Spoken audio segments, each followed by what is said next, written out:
If your Gmail inbox often feels overwhelming, there's a simple way to take control, and that's by using filters and labels.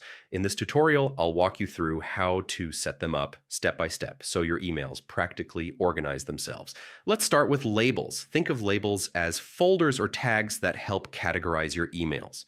To create one, open Gmail and look at the left sidebar where you see Inbox, Sent, Drafts, and so on. Scroll down, click More, and then select Create New Label.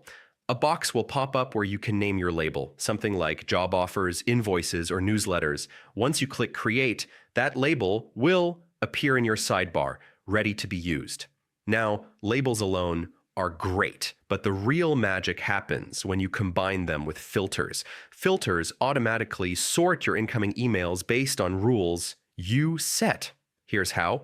Go to the top search bar in Gmail, and on the right-hand side, click the small down arrow. This opens the advanced search options.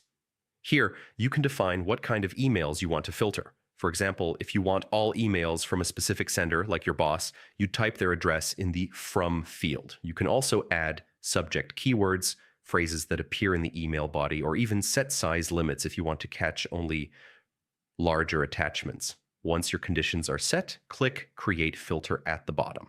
Now you'll choose what happens to those emails. If you want them labeled automatically, check Apply the Label and select the label you just made. You can even choose Skip the Inbox, archive it.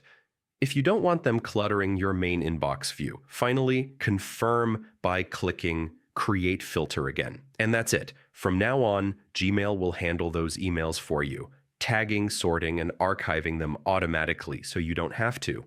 By setting up just a few filters and labels, you'll transform your inbox into a cleaner, more organized space, saving yourself time and stress every single day. If you found this guide helpful, make sure to hit like and subscribe for more productivity tips. Thanks for watching, and happy organizing!